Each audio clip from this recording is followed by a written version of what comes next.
Faire une fricassée, mais alors... Si c'est facile, je l'avais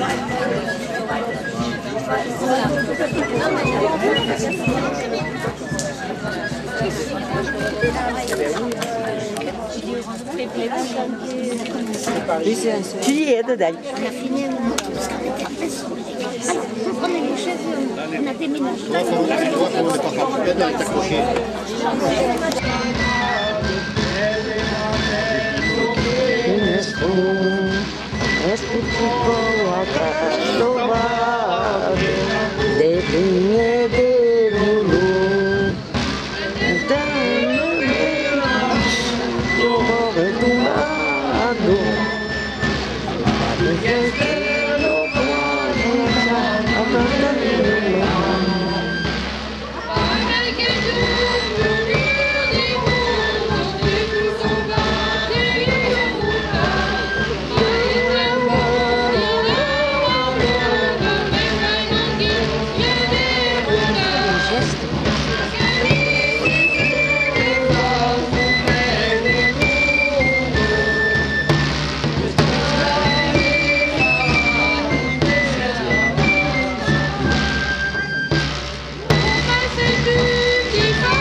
C'est pas de la musique ça, c'est pire que les rotatives d'une imprimerie. On dirait ce qu'ils appellent les rêves partis. Il faut prendre le temps de retourner en arrière et prendre parti du rêve. La vie, qu'est-ce que c'est? C'est comme dans un autobus, on se retourne et on se rend compte qu'il y en a déjà beaucoup qui sont descendus. Et ouais. On s'éveille, on se lève, on s'habille et on sort. On rentre, on dîne, on soupe, on se couche et on est mort. On dit que le temps c'est de l'argent. Ouais, mais sur les tempes. Moi j'ai revu un ami, ça faisait au moins 30 ans que je ne l'avais pas vu. Eh bien il avait tellement changé qu'il ne m'a pas reconnu. Remarquez que prendre de l'âge, c'est le meilleur moyen qu'on ait trouvé pour vivre longtemps. Alors nous nous efforçons de ne pas être de notre temps. Alors, si vous le voulez bien, nous allons voyager ensemble. Voyager au pays des cigales, à une époque où on avait le temps pour aller chercher le midi à 14 h.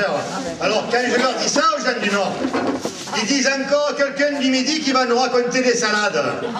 Alors, il serait bon qu'on se mette d'accord, une fois pour toutes, sur cette réputation de menteur que les gens du Nord ont faite aux méridionaux. Il n'y a pas de menteurs dans le Midi. Non, pas plus à Toulon, à Marseille, à Avignon, à Tarascon. Non. L'homme du Midi ne ment pas. Il se trompe. Bon, d'accord, il ne dit pas toujours la vérité. Ouais, mais il croit la dire. Et puis, la vérité des gens du Midi ne ressemble pas à celle que l'on trouve au fond du puits avec son miroir. Non. La vérité des gens du Midi est tellement belle que de loin, on la prendrait pour un mensonge. Et ce mensonge, c'est une espèce de mirage. Voilà, c'est ça. Un mirage.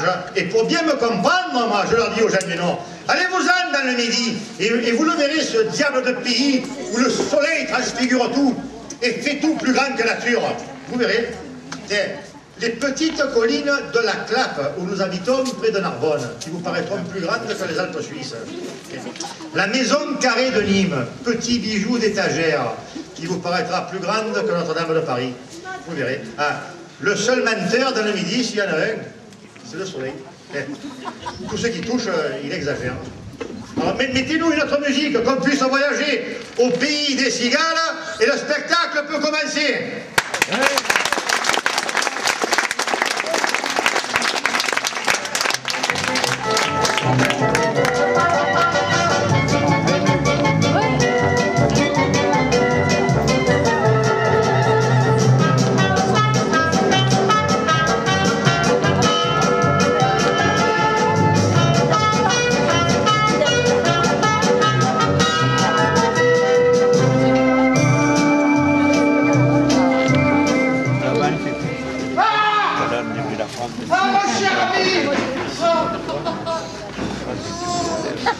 Que je suis content de vous voir. Figurez-vous que la semaine dernière, on m'a dit que vous étiez mort. Et j'ai pas pu venir à votre enterrement. Et j'espère que vous ne m'en voulez pas, hein. Ah, pas du tout, pas du tout. Non, non. C'est ma belle-mère que j'ai enterrée la semaine dernière. Tant mieux, tant mieux, tant mieux. Ouais, mais si vous saviez combien m'ont coûté les frais d'obsèques. Ah, le bonheur n'est jamais parfait. Hélas. Savez-vous que Fraboulet s'est suicidé? Ah non, mais pourquoi s'est-il suicidé? Ah, on dit qu'il s'ennuyait beaucoup. Tiens, quelle drôle de façon de se distraire. Hein. Ouais. Hein, on m'a dit que votre frère doit se marier la semaine prochaine. Non, dans 2 mois, il a obtenu un sursis. Ah. D'accord. Et vous, finalement, vous n'êtes toujours pas remarié? Ah, moi, ne me parlez pas. De mariage, 2 catastrophes. Ah oui? Oui, ma première femme est partie, la deuxième est restée. Ah. Je n'avais qu'une solution, la fuite. Et pourtant, vous m'avez toujours dit qu'avec votre première épouse, vous avez vécu 20 ans de bonheur. Oui, mais ensuite on s'est rencontrés. Ah. Plutôt qu'un bonheur conjugal, j'aurais voulu un bonheur conjugué. J'aurais aimé être son complément. Je n'ai été que son sujet. Je me suis marié 2 fois un vendredi. Croyez-vous que ça porte malheur de se marier un vendredi? Mais bien sûr, bien fait. Pourquoi voulez-vous que le vendredi fasse exception, hein? Alors, vous savez, ma femme et moi, nous sommes vraiment très heureux. Et pourtant, elle a 30 ans de moins que moi. Ah, mais je la crois sincère quand elle me dit, tu sais chérie, dès qu'un de nous deux viendra à disparaître, j'aurai beaucoup de chagrin. Ah, mais je lui rends bien cette affection. Un soir, nous étions confortablement installés dans le fauteuil du salon, je lisais le journal, elle s'approche de moi et elle me dit « Chérie, c'est quoi ton style de femme? Tu les préfères belle ou intelligente ?» Mais enfin, je lui ai répondu « Mais ni les unes ni les autres, mon amour. Tu sais bien que je n'aime que toi. » Et c'est comme ma deuxième femme. Ma deuxième femme, moi, elle avait horreur du mensonge. Ah, je me souviens encore d'une discussion dans la salle de bain où elle m'a crié « Ce que j'aime avant tout, c'est la vérité !» En mettant ses faux seins, son dentier, ça peut lui. Mais vous avez raison, vous avez raison. Pourquoi n'aimerait-on pas sa femme? Bien sûr. On aime bien celle des autres. Évidemment. Non, moi j'aimerais trouver quelqu'un qui m'aime pour moi-même, sans calcul, ni trahison, ni mensonge. Eh bien, c'est simple, hein. Prenez un chien. Je voudrais me remarier. Ah, faites bien attention. N'oubliez pas que le mariage, eh bien, c'est la principale cause de divorce. Hein. Ah oui. Non, mais j'aimerais trouver une femme belle, intelligente et cultivée. Complètement impossible, mon cher ami. Pourquoi? Vous savez bien qu'en France, la polygamie est interdite. Louisette, oui. La fille du marchand de conserve. Oui, alors. Mais voilà quelqu'un que j'aurais pu épouser. Et pourquoi n'en avez-vous pas fait? Parce que ses parents n'ont pas voulu. Ouais. Elles non plus d'ailleurs, alors j'ai préféré renoncer. Ben, vous avez bien fait. Mais je peux vous dire que j'ai des relations très prometteuses avec mon épicière. Ah, mais encore? La semaine dernière, elle m'a dit qu'elle me trouvait beau et intelligent. Alors là, je vous déconseille tout de suite de vous marier avec une femme qui vous manque déjà. Surtout que j'ai entendu parler de cette personne, on m'a dit qu'elle était très dépensière en plus, comme beaucoup de femmes d'ailleurs. Voilà. Et pourquoi faut-il que les femmes soient dépensières? Ma foi. En règle générale, elles ne jouent pas, elles ne boivent pas, elles n'ont pas de femmes, hein. Et elles vivent plus vieilles que les hommes. Ouais, et surtout quand elles sont veuves. Oui.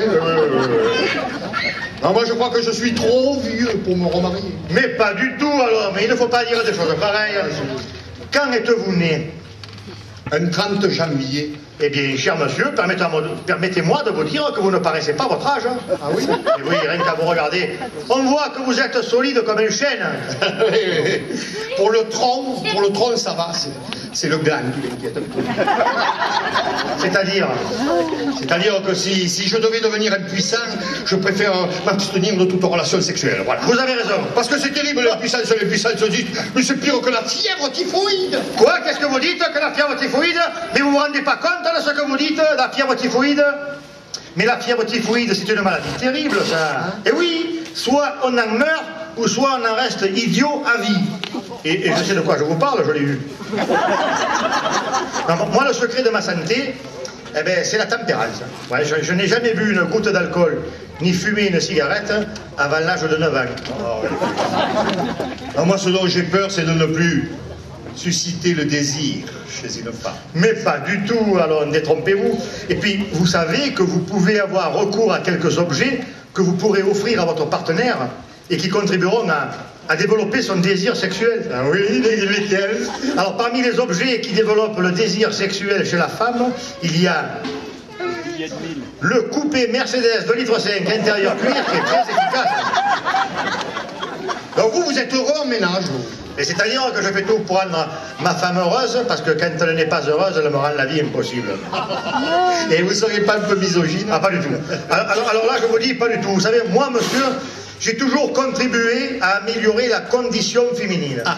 Oui, monsieur, c'est moi qui ai toujours crié haut et fort, les cuisines sont trop petites, les lavabos sont trop bas, et la queue des casseroles est mal isolée. C'est moi qui l'ai dit, vous voyez. Alors quel est le secret d'un si long mariage? Ah, vous voulez savoir le secret de notre long mariage? Eh bien, cher monsieur, c'est très simple. Ma femme et moi allons au restaurant 2 fois par semaine. Dîner aux chandelles, musique douce, quelques pas de danse.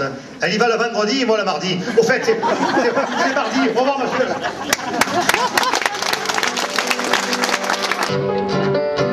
Le tango corse, c'est de la sieste organisée. On se déplace pour être sûr qu'on ne dort pas. On se prélasse. Le tango corse, c'est comme ça. Quand Dominique est fatigué de voir les autres travailler, il s'accorde un peu de repos, juste le temps d'un petit tango. Le tango corse, c'est un tango conditionné. Le tango corse, c'est l'avant-goût de l'oreiller. Le Dominique se croit déjà en pyjama. C'est magnifique. Le tango corse, c'est comme ça. Mais j'avais donné. On dirait un meeting de Sarkozy. Elle dirait Liberté, liberté. ah, qu'elles sont jolies les filles dans Sarkozy. Il a pris tous les retraités. Hein, C'est tous les copains de Sarkozy. Et non, exactement pour te donner l'idée, il a fait aussi la pub des lunettes. Mais lui, il n'a fait pas à l'œil. Il a déjà la veste Pascal Sevran. Hein? Pourquoi la veste de Pascal Sevran? Pascal Sevran, PS. C'est la seule veste qu'on peut retourner. Non mais c'est un test.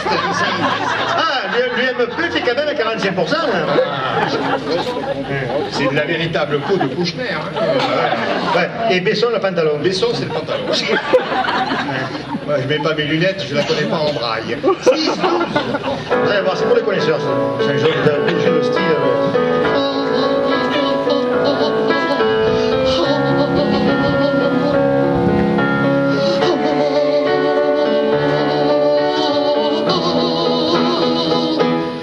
Un matin, tu le sais bien, ça va nous arriver. Nous irons main dans la main, tous les deux faire le marché. Nous achèterons du chou, de la farce et des oignons. Et si la chance est avec nous, nous trouverons un beau citron pour faire du chou farci. Un chou farci comme un nous dans les choux avec un bon hachis, un bon hachis qu'on aura fait nous-mêmes. Et vers 8h, 8h30, nous nous mettrons dans notre lit pour y déguster, ma chérie, les joies du chou farci. Dans notre grande cocotte, sur un lit de lard, nous grillerons des carottes et des tomates de premier choix. Puis nous mouillerons le chou à mi-hauteur dans du bouillon et nous ferons cuire à feu doux en surveillant bien la cuisson de notre chou farci. Un chou farci avec un bon hachis. Un bon hachis qu'on aura fait nous-mêmes. Et vers 8h, 8h30, nous nous mettrons dans notre lit pour y déguster, ma chérie, les joies du chou farci. Déjà je nous imagine tous les deux en tablier, affairés dans la cuisine, maniant salière et poivrier. Ah ouais, c'est bien. Ou bien t'as quel pays plus lointain, vous êtes l'Afghanistan. Ah non, pas l'Afghanistan. D'autres pays intéressants, du moins pour l'immédiat. Quoique, tous ces pays où il y a des conflits, ça apprend la géographie. Ah oui, ça c'est vrai. Qui savait avant où était l'Ouzbékistan? Vous ne le savez pas là-bas. Le Tadjikistan. Le pays du Viagra. Le Boukistan. Ça y est, la dame a compris, là. Elle a dit y aller, elle fait son mari de c'est l'histoire ancienne, hein, madame. Ça fait plaisir. Ça fait plaisir de voir qu'il y en a qui connaissent bien leur géographie. Et qui savent que le Boukistan est devenu un État indépendant de la volonté de beaucoup de gens. Et qui a comme capitale... Ah, c'est magnifique, la capitale, c'est magnifique, ça s'appelle Djelatrik. Des minarets bien raides, là. Ouais, l'Italie. Ah, ce qui est beau aussi, c'est l'Amérique du Sud. Oui. D'ailleurs, nous avons des amis qui arrivent d'Amérique du Sud, là, ils sont allés passer une quinzaine de jours. Ah, je ne me rappelle jamais le nom de ce pays. Ah oui, le Gratte-moi-là. Ah, vous connaissez? Oui. Mais quand j'étais petit, ma grand-mère me parlait de tous ces pays. Elle me disait, tu sais, je n'étais pas plus haut qu'un pot de fleurs. Elle me disait, tu sais, ce sont des pays au feu de Dieu, avec des forêts immenses, avec sur les arbres, des bouillabaisse de serpents et des araignées tellement grosses et tellement venimeuses que si ça te pique le bout de l'orteil, ça te fait mourir toute ta famille. Mais ne vous inquiétez pas. Nous allons vous conter... Tu ne vas pas encourager les gens à voyager si tu leur dis qu'il n'y a que des trucs comme ça, des animaux abominables. C'était des contes pour enfants. Il y a aussi le perroquet rouge. Ah ouais? Le perroquet rouge du Gratte-moi-là? Le seul perroquet qui pond des œufs carrés? Non. Vous pouvez rire. Un perroquet qui pond des œufs carrés? Ouais, mais il parle? Non. De temps en temps, il dit aïe. Donc nous allons vous conter l'histoire d'un personnage qui avait des désirs de voyage beaucoup plus modernes, puisque... Et moi j'ai un copain, il est allé à l'Amérique du Sud, il est allé au Mexique. Chaque fois qu'il tapait une porte au Mexique, il y avait une voix à l'intérieur qui disait « T'es qui là ?» Ah, c'est rien, c'est Jean-Paul, c'est pour ça. Donc nous allons vous conter l'histoire d'un personnage qui avait des désirs de voyage. Notre copain, là c'est le dernier. Il n'est pas allé loin, il est allé en Italie, c'est pas loin. Mais la première nuit, il a passé en prison. Et pourquoi en prison? Parce qu'il avait fait traverser la rue à un aveugle. Et alors? À Venise. Donc nous allons vous conter l'histoire d'un personnage qui avait des désirs de voyage beaucoup plus modestes, puisqu'il habitait à Limoux, et tenez-vous bien, tenez-vous mieux si vous voulez. Oui. Son seul désir, c'était de voir un jour Carcassonne, à 31 km de Limoux. Ce personnage-là s'appelait Gustave. Ah ouais. Après, il y avait pêche, chasse et tradition. News. Plus de nouvelles de news. Ils ont tiré la chasse, plus de news. Plus de news. Philippe News. Ouais, il y avait quelques traditionnels, il y avait Marie-Georges Buffet. Ah, elle était encore là. Buffet. Elle n'a pas pu sauver les meubles. C'est plus ça. C'est plus ça. Il y avait aussi, il y avait encore le petit candidat. Il y avait Jojo. Jojo Bové. Moi je l'aime bien, Jojo. Bon, il a fait tout un foin pour s'occuper de notre oseille. On se retrouve sur la paille, Jojo. Mais moi je l'aime bien quand même parce que je l'appelle l'OGM. L'organisateur de grandes manifs, c'est le premier qui a lutté contre les armes de destruction massive. Il a détruit un McDo. Alors je vous donne un petit conseil musical si vous passez par chez lui là-bas. Si tu passes à Millau, fais un truc pour ranger Jojo. Un truc facile, pas de saccage, c'est utile et ça soulage. Va vomir devant le McDo. Si tu passes à Millau, si tu passes à Millau, si tu passes à Millau.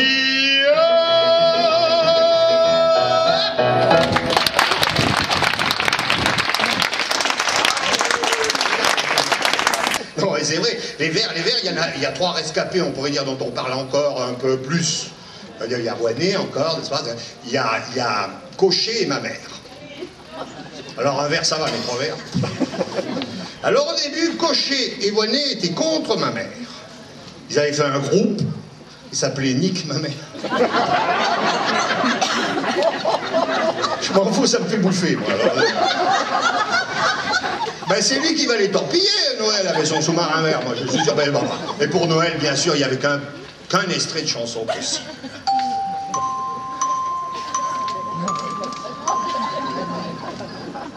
Petit papa Noël, quand tu nettoieras le ciel des pollueurs de l'argent sale, n'oublie pas Fina et Total.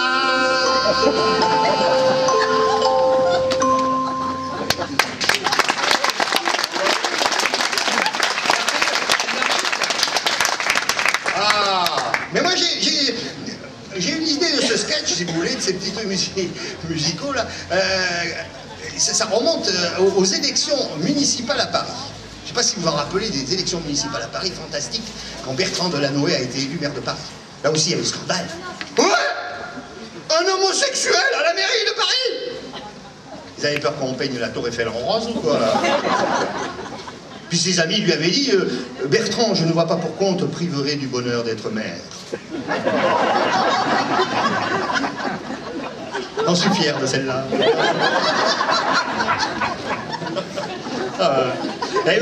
Je vous jure que dans tous les meetings, ça je l'ai vu à la télé, dans tous les meetings de Jean Tibéry, qui était son adversaire à l'époque pour les municipales, donc à Paris, il y avait un chanteur créole qui s'appelle David Vincent. Non, pas David Vincent, c'est Francky Vincent.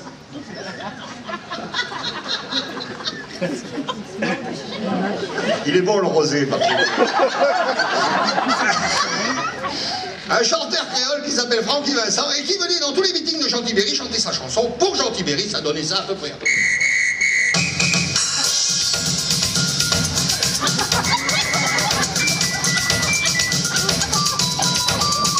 Je le fais bien. Je le fais mieux qu'à la maison, vas-y, Titi, vas-y. C'est bon, Titi, vas-y, Titi, c'est bon. Ça va le haut, la politique, en France. Vous voulez rigoler, c'est votre pognon. Alors, heureusement que le même Francky Vincent n'avait pas fait à l'époque la campagne présidentielle de Chirac avec la même chanson. Vas-y, chichi. Entre nous, là, Chirac, il a fait des conneries. Il a dépensé des sommes considérables pour des billets d'avion pour l'île Maurice. Il a raison de profiter du soleil. Si ça se trouve, il doit se retrouver à l'ombre. Chirac. Et puis là, récemment, on a appris aussi qu'il avait dépensé des sommes colossales pour des gardes du corps pour Bernadette. Franchement, entre nous, vous l'avez regardé, Bernadette? Est-ce qu'elle a un corps qu'on a envie de garder, Bernadette? En plus, elle ne risque rien, elle a toujours douillé derrière le... T'as pas une pièce, t'as pas une pétanque. Mais c'est vrai que ces élections-là, c'est moins... les autres, il y a eu du suspense, hein. Il y a eu du suspense jusqu'au deuxième tour. Lionel, vous êtes le maillon faible. D'ailleurs, pour lui, je vais faire un petit extrait, j'ai pratiquement pas changé les paroles de la chanson.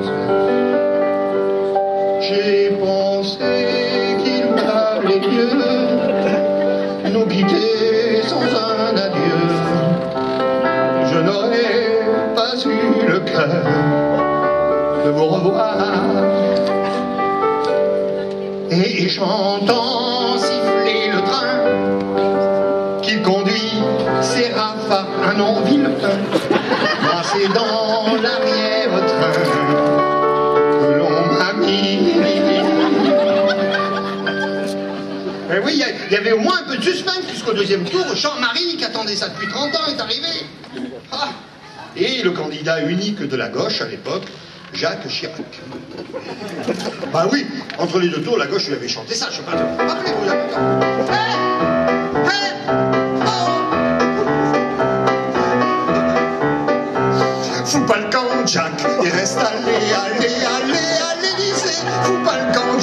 y'a que toi qui peux nous sauver.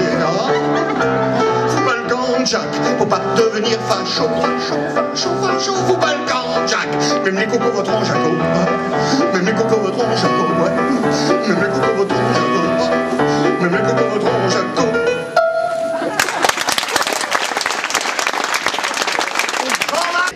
N'êtes-vous jamais allé à Plougastel d'Aoulas?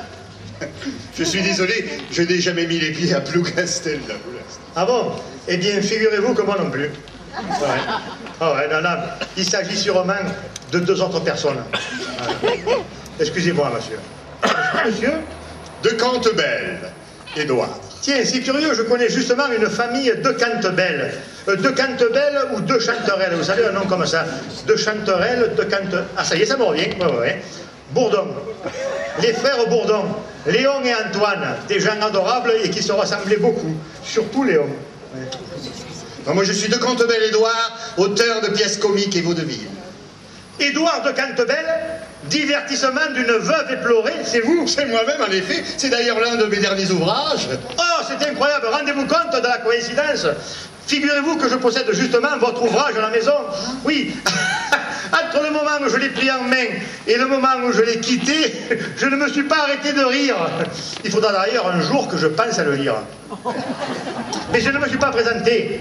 Auguste Fourchon. Oui, je suis maire dans une petite ville du midi de la France. Oui, je fais de la politique parce qu'il y a beaucoup de problèmes à résoudre. Le vol, l'insécurité. Oui, pourquoi tant de délits alors qu'il y a des manières parfaitement légales d'être malhonnête? Que voulez-vous, les jeunes maintenant veulent en faire de moins en moins. Ouh, ça remonte à la nuit des temps. La forme même des pyramides d'Égypte prouve que les ouvriers avaient tendance à en faire de moins en moins.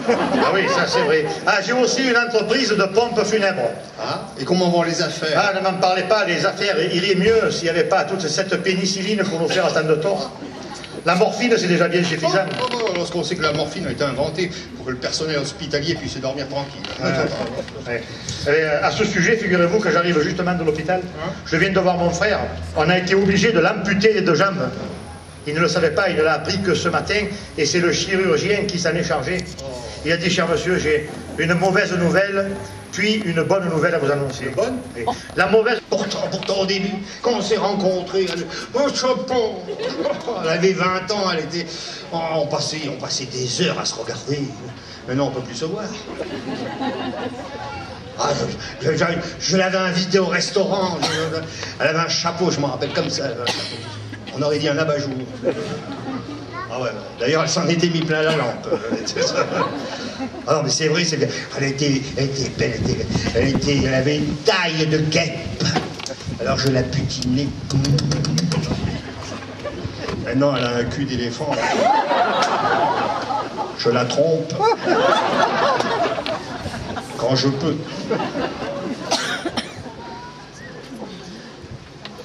Chacun d'un côté. Les couples se forment. Les hommes d'un côté, les femmes de l'autre, mais la température. Ah, elle était belle. Et maintenant, on a des problèmes, alors on tente des trucs, vous voyez, elle me dit, on devrait tenter... Hey, et si on faisait l'amour à 3? J'ai dit, pourquoi on va aller à 3? On est bien à Narbonne. Elle me dit, non, mais tu as compris, à 3. J'ai dit, d'accord. 1. 2.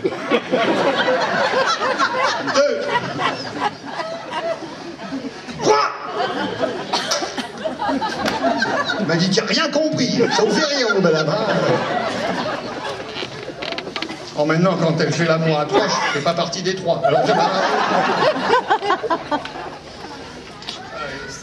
des problèmes partout, on entend des trucs, La dernière fois, je rentre dans la chambre, lumière tamisée, on ne peut pas tamiser. Voilà, c'est ton rêve. Elle était comme ça. Elle dit, bonsoir. Comment tu le trouves? J'ai dit quoi? On string.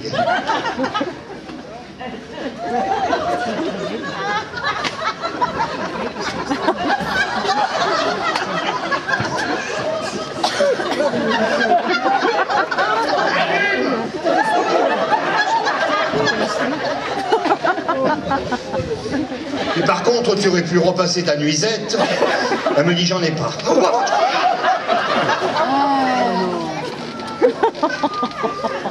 Elle rajoute espèce d'obèse. Obèse-moi! Obèse-moi! Elle me dit, voilà les paroles que j'aimerais te dire.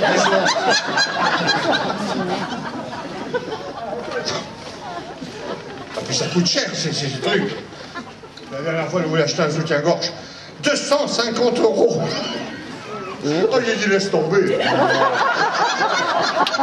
Achète pas des bigoudis, c'est moins cher.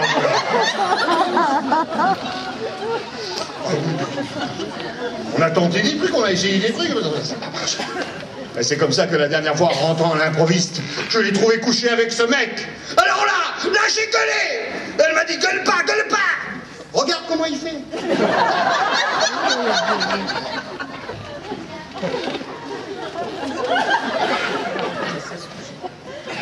Non mais on commence comme ça, puis on se met à fumer au lit.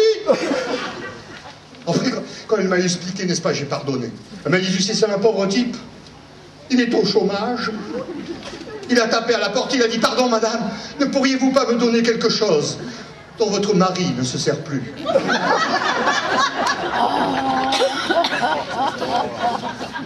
Des poupées rien que pour moi ce soir. Mais je dis, pourquoi tu cours? Il me dit, je vais à la pharmacie, je vais acheter une plaquette de Viagra, je vais la prendre en entier, tu vas voir.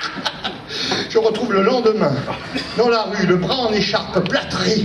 J'ai dit, mais qu'est-ce qui t'arrive? Il me dit, elles sont pas venues.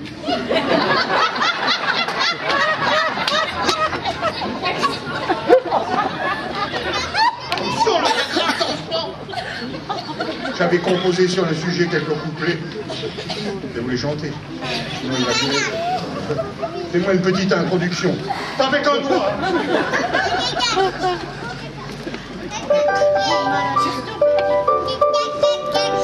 C'est pas grave. Ouais, ben alors oui, tu m'as fait une introduction. Tu as besoin de prendre des pilules. Fais-moi un truc plutonique.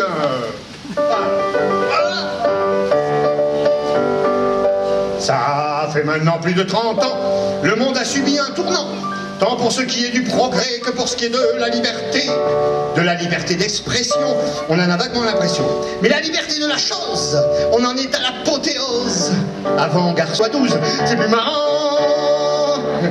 Mais moi, comme je le fais tout seul, généralement je me casse la gueule. Avant, l'amour nous suffisait, c'était simple et puis spontané, ça pouvait être bon ou mauvais, mais enfin on s'en contentait. Maintenant c'est devenu un art, alors pour prendre son panard, faut pas lésiner sur le prix et acheter sa panoplie.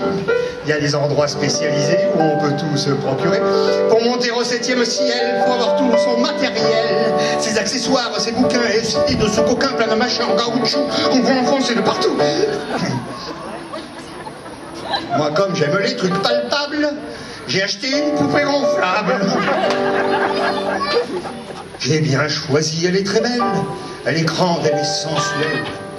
Elle a une paire de seins comme ça. Je l'ai même appelée Loana.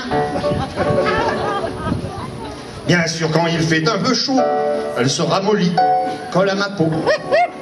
Alors bien sûr, je dois pomper. Il faut bien la regonfler. Mais elle est tellement à mon goût qu'elle me rend fou, je vous l'avoue. Il arrive de m'en servir 5 fois par jour, c'est pas peu dire. Et dans ces instants de bonheur, je la prends avec tant d'ardeur que pendant que je lui fais des choses, il n'est pas rare qu'elle explose.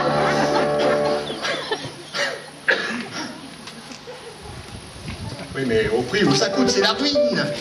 Heureusement que j'ai des rustines. On dirait qu'elle a la scarlatine. Quelle époque allez-vous me dire? On peut pas imaginer pire. On vit en pleine pornographie. J'arrive à survivre, merci. Et tout le monde n'a qu'une idée fixe. Un bout d'essai dans un film mix. Et l'on voit même les plus sévères sombrer dans ces enfers pervers. Il y aura des dérives assassines lorsque Jospin deviendra Jospine. On verra le cul de Chirac, mais ce sera un cul de sac. Les députés à plus de 12 débattront entre nos partout, les hommes politiques pleins d'action gagneront tous leurs élections. C'est alors que même les plus dévots supplieront de prier porno.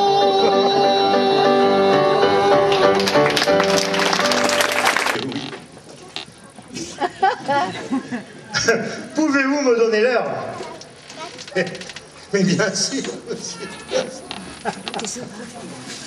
Mais du moment que vous avez l'heure et que vous pouvez me la donner, quelle heure est-il? Ah, moins 10. Oui, mais moins 10 de quelle heure? Ah, je ne sais pas, la petite aiguille est cassée. Il ne me reste que la grande aiguille, alors. Ah bon? Eh bien, ça fait rien, tenez. Dans 10 minutes, ce sera l'heure juste. Voilà. Et voilà. Je m'excuse, monsieur, mais j'ai la nette impression de vous avoir déjà vu quelque part. Ah, c'est possible parce que j'y vais souvent. Ah. Et à mon tour, monsieur, je crois que votre visage ne m'est pas inconnu. Attendez, ne me dites rien. N'étiez-vous pas l'autre jour au quai d'Alsace, à Narbonne, un grand rouquin avec des après-ski? C'était quel jour? Mardi dernier. Le matin ou le soir? Le soir. Non, parce que ce jour-là, j'étais un petit rouquin avec une chemise noire. Comme celui-là là-bas? Ouais, comme celui-là là-bas. Et je promenais mon chien. Ah bon, vous avez un chien? Ah oui. Et de quelle race? Un Saint-Bernard, une bête splendide, haute comme ça, monsieur. Oh là là. Mais il est intelligent, ce Saint-Bernard? S'il est intelligent, vous pensez? Un ancien bassé. Non. Qui a réussi à devenir Saint-Bernard à force de travail, de volonté, de courage. Un chien qui a su s'élever dans la vie, monsieur. Mais c'est merveilleux, ça. Mais c'est un chien comme ça qu'il nous faudrait au gouvernement à la place de Sarkozy. Allez, quelle profession exercez-vous? Je suis dans les assurances. Assurance vie, accident? Non, assurance sur la considération distinguée. Dans quelle compagnie? Dans la deuxième compagnie de la garde républicaine. Vous avez des enfants? Ah oui, j'ai 3 fils. Et que font-ils? Alors le premier, l'aîné, fait clerc de notaire à Montluçon. Le deuxième fait clerc de lune à Maubeuge. Et le troisième, le tout dernier, il fait une angine. Oh, vous avez vu un médecin? Ah oui, un spécialiste, et qui le soigne à la vitamine A. Ah? Et sous quelle forme? Eh bien, carrément sous la forme de carotte. Car tout le monde sait bien que c'est dans la carotte que l'on trouve le plus de vitamine A. Alors, ces carottes-là sont administrées alternativement par voie buccale et par voie anale en suppositoire. Oui, mais dans ce deuxième cas, le médecin a conseillé d'enlever les fans. Tous les fans de Michael Jackson. Et vous, monsieur, avez-vous des enfants? Ah oui, monsieur, oui. J'ai une fille cadette. Ah. Vous n'avez pas de fille aînée, non? Vous avez raison pour ce que ça sert. Ça fait des frais, ça encrasse la baignoire. Et que fait-elle dans la vie? Ah, elle poursuit ses études pour devenir péripatéticienne. Ah, ça c'est une vocation. Malheureusement, lors de son dernier examen, elle a été étouffée à l'oral. Oh, que c'est dommage. Que c'est dommage. Mais enfin, ça fait rien. S'il a envie de réussir la bite, elle y arrivera. Oui. Oh, mais pour l'habiter, il habite, monsieur. Qu'est-ce que vous voulez? Elle est très jeune, alors. Elle s'est paniquée. Par contre, j'ai perdu mes parents. Oh, mon pauvre monsieur. Et en quelles circonstances? Bêtement, dans la foule, en sortant de la foire à Narbonne. Et avez-vous effectué des démarches particulières? Je suis tout de suite allé chercher ma carte d'orphelin provisoire. Oui, vous avez bien fait. Vous avez bien fait. Mais cher monsieur, permettez-moi de vous dire tout le plaisir que j'ai pris à cette conversation si pleine d'intérêt et d'enseignement. Ah, permettez-moi, monsieur, de vous retourner le compliment et de souhaiter que nous ayons une très prochaine occasion de reprendre cet entretien. Mais il ne tient qu'à vous, monsieur. Et si nous profitions de cette fortuite rencontre pour prendre un prochain rendez-vous? À votre entière disposition. Quand vous voudrez. Très bien. Et où? Où il vous plaira. Parfait. Et à quelle heure? Votre heure sera la mienne. J'y serai, monsieur. Moi aussi.